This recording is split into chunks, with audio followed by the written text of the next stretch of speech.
Hello दोस्तों, मेरी कहानी बेशरम बहू का पार्ट 2 आ चुका है। जैसा कि आप लोगों ने पार्ट 1 पर बहुत प्यार दिखाया, उसी तरह उम्मीद करती हूँ पार्ट 2 पे भी आप अपना ढेर सारा प्यार देंगे। पिछले भाग में आपने पढ़ा था कि सुनैना ने अपने माँ पापा की पसंद के लड़के से शादी कर ली थी, क्योंकि वो आदर्शों पर चलने वाली मस्त मौला लड़की थी। वो अपनी ज़िंदगी खुलकर जीना पसंद करती थी, पर उसे संतोष के बारे में ज़्यादा कुछ भी नहीं पता था और न ही शादी से पहले वो संतोष से मिली थी। पर वो अक्सर अपनी उन सहेलियों से सुना करती थी अपने पतियों के बारे में जो शादीशुदा थी। तो सुनैना को भी लगता था कि शायद हर पति ऐसे ही होते हैं, बहुत प्यार करने वाले, पत्नी का ध्यान रखने वाले, पत्नी की हर ज़रूरत और ख्वाहिशों को पूरा करने वाले। बस फिर उसने भी शादी कर ली। लेकिन अब सुनैना अपने निर्णय को लेकर बहुत दुखी थी।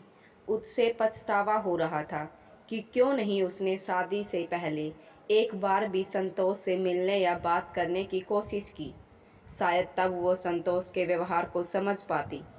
संतोष भी एक समझदार लड़का था। उसमें भी कोई ऐसी गलत आदत नहीं थी। बस जो था नहीं उसके अंदर, वो था सुनैना के लिए प्यार, जिसके लिए सुनैना हर वक्त हर पल तरस रही थी। धीरे धीरे सुनैना खुद ही अपने ससुराल के माहौल में ढलने लगी। वही सुबह 5 बजे से उठकर नहा धोकर पूजा पाठ करके सबके लिए नाश्ता पानी बनाना, फिर कुछ देर में खाना बनाना और दोपहर के टाइम जो थोड़ा वक्त मिलता तो सास या अपनी दादी सास के पैर दबाना, और वहीं शाम के 5 बजे की चाय और फिर रात का खाना, फिर सबको खिलाने के बाद खुद खाना और काम ख़त्म करते करते घड़ी के 11 बज जाना। कभी कभी तो सुनैना को काम ख़त्म करते करते रात के 12 भी बज जाते थे और फिर संतोष उसका इंतज़ार करता करता सो जाता और अगली सुबह सुनैना को देर से आने के लिए खरी खोटी सुनाता। सुनैना ने एक बार अपने देर से आने का कारण भी बताया तो संतोष ने उसे ये डांट कर चुप करा दिया कि तुम अब मुझसे मेरे ही घर वालों की चुगली करोगी, और तुम बहू हो इस घर की, तुम्हारे तो ये फ़र्ज हैं, तुम नहीं करोगी तो कौन करेगा। और इसके साथ साथ तुम एक पत्नी भी हो, तुम्हें अपना पत्नी धर्म भी अच्छे से निभाना चाहिए, वरना पति का मन बदलते वक्त नहीं लगता। सुनैना संतोष की ये बातें सुनकर हैरान हो जाती कि क्या सारे फर्ज और धर्म एक औरत के ही होते हैं? क्या ससुराल का कोई फर्ज नहीं कि वो नई नवेली दुल्हन को अपने पति के साथ थोड़ा वक्त बिताने का समय दे? क्या एक पति का कोई धर्म नहीं है? उन्हें 1 महीने से ज़्यादा वक्त हो रहा है। जब वो उस पत्नी को नहीं समझ पा रहा है तो क्या उसका मन बाहर किसी से लग जाएगा? क्या उसे समझ लेगा? और क्या यही होता है पति धर्म, जो अपनी पत्नी को समझने की जगह उसे धमकी दे देना कि वो बाहर कहीं मन लगा लेगा? सुनैना ने अपने मन को समझाया कि अगर किसी को अपना धर्म और फर्ज याद नहीं है तो कोई बात नहीं, मुझे तो अपना धर्म और फर्ज निभाना ही होगा। फिर एक मायूस सी मुस्कान के साथ सुनैना अपने काम में लग जाती। धीरे धीरे सुनैना और संतोष की शादी को 1 साल होने जा रहा था। अब सुनैना पूरी तरह से अपने ससुराल के ढंग में ढल चुकी थी। इसके साथ ही वो अपने पति धर्म को बखूबी निभा रही थी। भले ही वो अब 5 बजे की जगह सुबह के 4 बजे या फिर कभी कभी सोती ही नहीं थी, पर जल्दी उठकर काम खत्म करती, जिससे रात को अपने बेडरूम आकर अपना पत्नी धर्म निभा सके। पर सुनैना के इस त्याग और बलिदान को संतोष समझ ही नहीं पा रहा था। शादी के 1 साल होने के बाद भी उसने कभी सुनैना से प्यार से बात या उसका हाल नहीं पूछा। जब भी कभी शहर से बाहर जाता तो घर में सबके लिए बहुत सारे गिफ्ट लाता, साथ ही सुनैना के लिए भी महंगी साड़ी और गहने लाता। पर जब भी सुनैना उसे पहनकर संतोष के सामने आती तो संतोष उसे एक नज़र भी नहीं देखता था। संतोष सुनैना की ज़रूरत तो पूरी करता था, पर उसकी खुशी को हमेशा ही नज़रअंदाज करता, और अब सुनैना ने भी इसे ही अपनी किस्मत मानकर चुपचाप अपना लिया था। पर जब कोई उसके उदास चेहरे का कारण पूछे तो वो समझ ही नहीं पाती थी कि किसी को क्या कहे। ससुराल में भी मान सम्मान और प्यार था और पति भी हर जरूरत का ध्यान रखता, भले ही वो सोना चांदी हो या फिर रात की। तो किसी से सुनैना शिकायत भी करे तो क्या करे।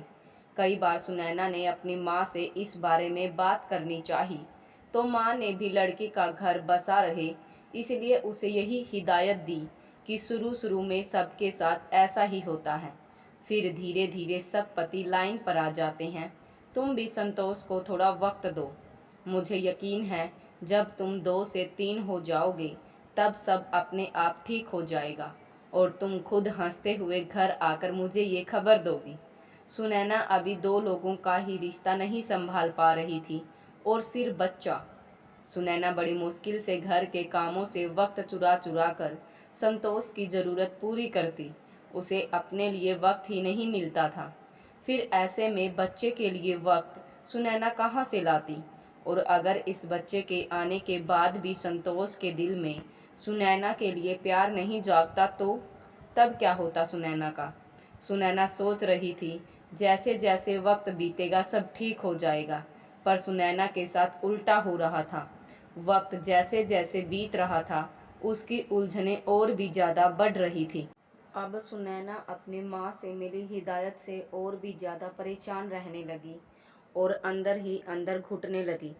उसने सोचा कि क्या एक बच्चा मेरे और संतोष के बीच प्यार पैदा कर सकता है, या फिर कहीं हमारे बीच और दूरी न बढ़ जाए, क्योंकि बच्चे आने से संतोष के ऊपर जिम्मेदारी बढ़ जाएंगी। फिर वो काम में व्यस्त हो जाएंगे, फिर मेरे लिए वक्त होगा उनके पास।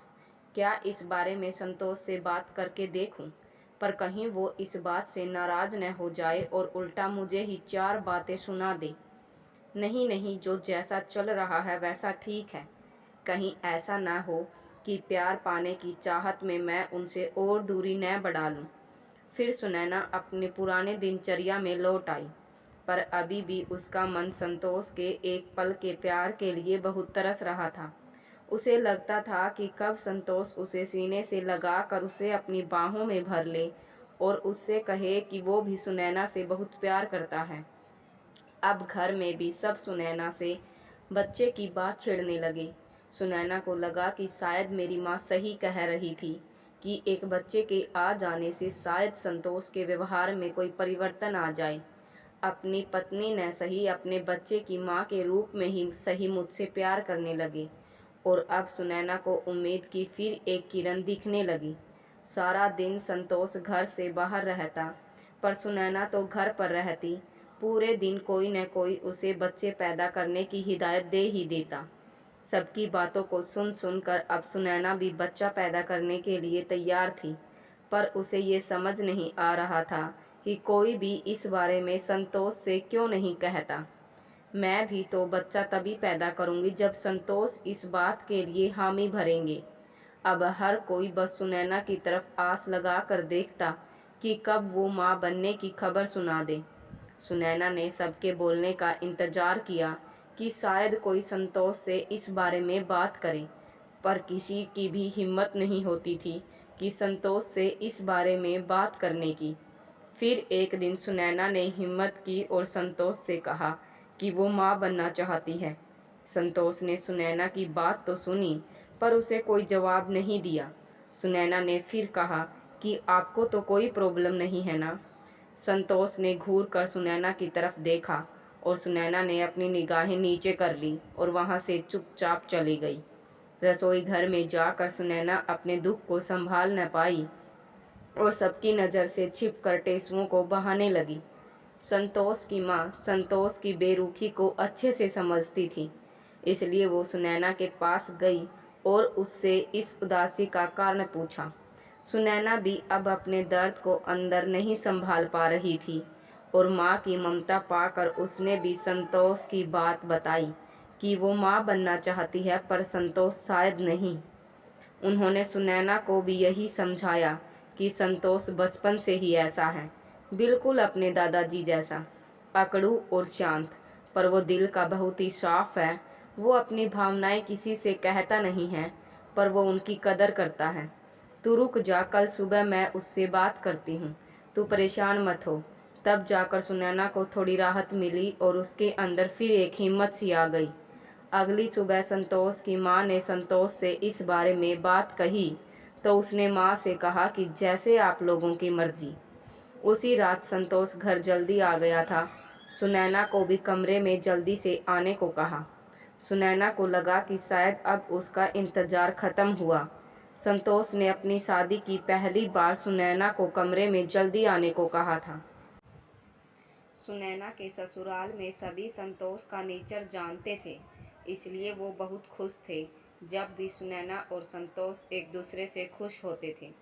सुनैना अपने कमरे में जाने से पहले अपनी ननंद के कमरे में चली गई और वहां लगे शीशे में अपना चेहरा देखा और अपना हुलिया थोड़ा ठीक किया और खुद को देखकर मुस्कुरा बैठी। पर सुनैना को ऐसे करते उसकी ननंद शिवानी ने देख लिया और वो भी अब अपनी भाभी की टांग खींचने में लग गई। सुनैना अपनी ननंद की बातें सुनकर वहां से तुरंत ही अपने कमरे में चली गई।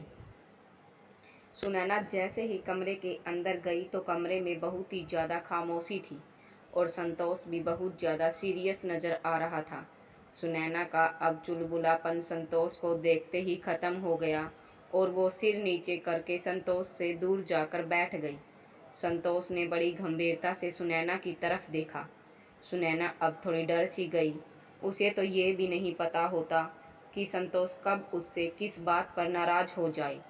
संतोष ने कहा कि ये बच्चा पैदा करने की चुगली तुमने पूरे घर पर लगाई है ना। सुनैना चुप रही। संतोष ने कहा कि देखो, मेरे पास बहुत काम होता है ऑफिस का, और बड़े भाई होने के नाते मेरे कुछ फ़र्ज हैं मेरे बहन भाई के लिए, और बड़ा बेटा होने के नाते माँ बाप के साथ ही इस घर के।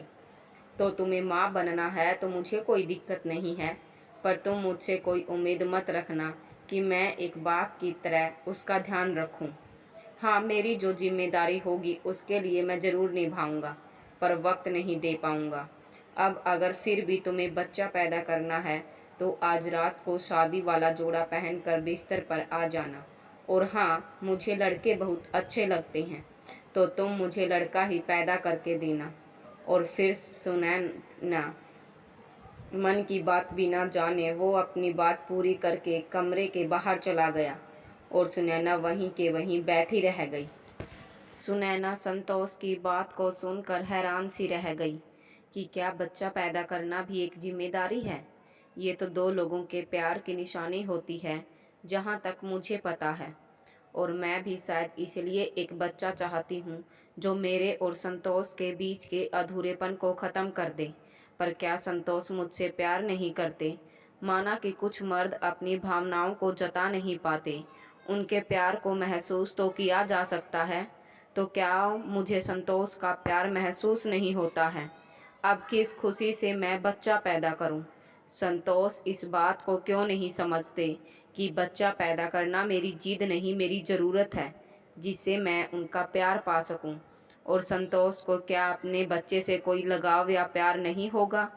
उन्होंने अपने सारे कर्तव्य और फ़र्ज गिना दिए, पर प्यार करना और खुश रखना भी तो फ़र्ज है। वो उसे क्यों नहीं निभाते? क्या पैसों से ही सारे फ़र्ज निभाए जाते हैं? क्या प्यार का कोई महत्व नहीं होता है? और मैं लड़का पैदा कर सकती हूँ, ये किस किताब में लिखा है? मैं भी पढ़ी लिखी हूँ, मैंने तो ये कहीं नहीं पढ़ा कि लड़का या लड़की का होना एक औरत पर निर्भर करता है। फिर संतोष ने ऐसी पढ़ाई कहाँ से कर ली? या फिर संतोष ने इतना कुछ पढ़ लिख कर भी कुछ सीखा ही नहीं? दोष पढ़ाई का नहीं, इंसान की सोच का होता है। जिसकी सोच ही इतनी संकुचित हो उसे क्या कह सकते हैं। अब सुनैना फिर एक बार अपने फैसले को लेकर सोच में पड़ गई कि क्या वो सही कर रही है बच्चा पैदा करके, क्योंकि ये बच्चा ही उसकी आखिरी उम्मीद है संतोष का प्यार पाने की। और अब संतोष ने भी उसे ऐसा क्या कह दिया कि वो बच्चे के लिए जिम्मेदारी निभाएगा पर वक्त और प्यार नहीं दे पाएगा। भला एक पिता अपने होने वाले बच्चे के लिए ऐसा सोच भी कैसे सकता है? ये बच्चा सिर्फ जिम्मेदारी ही नहीं, बहुत सारी खुशियाँ भी लेकर आएगा। अगर माँ बनकर एक औरत का अस्तित्व पूरा होता है तो पिता बनकर मर्द भी पूरा होता है। और अगर मैं संतोष को लड़का नहीं दे पाई तो क्योंकि ये तो मेरे हाथ में नहीं है कि लड़का पैदा कर सकूं। पर यह बात कोई मेरे पति को कैसे समझाए। खैर, जब वो इतना पढ़ लिख कर भी नहीं समझ पाए तो किसी और के समझाने से क्या ही समझेंगे। पर अगर मैंने एक लड़के को जन्म दिया तो शायद संतोष के दिल में मेरे लिए प्यार पैदा हो जाए और मेरा अकेलापन और मेरा सूनापन दोनों ही खत्म हो जाएं। सुनैना अब बहुत बड़ी दुविधा में पड़ गई कि अब वो करे भी तो क्या करे। एक तरह पति का प्यार पाने की चाहत तो दूसरी तरफ लड़का न पैदा होने पर पति से बढ़ने वाली दूरियां। सुनैना जानती थी कि दरवाजे के बाहर उसका एक अलग ही चेहरा है जो सबके सामने बस मुस्कुराता ही रहता है, अपने गम को अपने मन में छुपाए। इसलिए जैसे ही वो बाहर जाएगी सब उससे यही पूछेंगे कि आखिर संतोष ने मुझे क्यों बुलाया था। पर मैं किसी को क्या ही बोलूं जब मैं ही नहीं समझ पाई कि मुझे देकर भी संतोष ने मुझे कुछ नहीं दिया। पर पति पत्नी के बीच की ये बातें बस इस चार दीवारी के अंदर रखना ही मेरा पत्नी धर्म है। इसलिए मुझे अपने आंसुओं को पोंछकर बाहर सबकी खुशी को बढ़ाना है, न कि कम करना है। और फिर सुनैना एक बेजान सी हिम्मत बांध कर कमरे के बाहर आई। कमरे के बाहर आते ही सब उससे पूछने लगे कि अंदर क्या हुआ, संतोष ने क्या कहा, कुछ ज़रूरी बात थी। सुनैना ने हिम्मत तो बहुत की थी कि वो बाहर सबके सवालों का सामना कर सके, पर सबके सवालों को सुनकर अब वो कमज़ोर पड़ रही थी। उसकी आंखों में अब उसका दर्द झलकने लगा था, जिसे दूर बैठी दादी सास ने पहचान लिया था। दादी ने सबको जोर से डांट लगाई और कहा कि तुम लोगों को कोई काम धाम है या नहीं, और पति पत्नी के बीच क्या होता है क्या बताने वाली बात है। अब दादी के आगे किसकी चलने चली थी। इसलिए सब अपना समूह लेकर अपने अपने कमरे में चले गए और इधर सुनैना ने राहत भरी सांस ली और पल भर के लिए दादी को देखा। सुनैना की पल भर की नज़र में ऐसा लगा जैसे वो दादी को धन्यवाद देना चाह रही हो। फिर वो ज़्यादा देर तक दादी से भी नज़र न मिला पाई और पूजा घर की तरफ चली गई। भगवान के सामने बैठकर सुनैना अब खुद की किस्मत को कोसने लगी और साथ ही अपने दुखों के लिए भगवान को भी, कि क्यों उसकी ज़िंदगी में इतने दुख लिखे हैं भगवान ने। बड़ी मुश्किल से एक उम्मीद दिखी थी अपने पति के प्यार को पाने की, कि शायद एक बच्चे की किलकारी से उसकी सूनी दुनिया में प्यार के फूल खिल जाएंगे।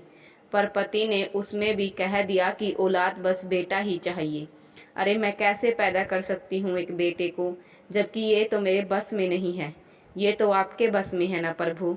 आज तक मैंने सब आपसे कुछ नहीं मांगा, कभी किसी बात के लिए कोई शिकायत नहीं की। जो भी दिया आपने मैंने उसे खुशी से स्वीकार कर लिया। फिर इतने दुख क्यों प्रभु। और भगवान की चौखट पर अपना सिर रखकर सुनैना बस रोते रही।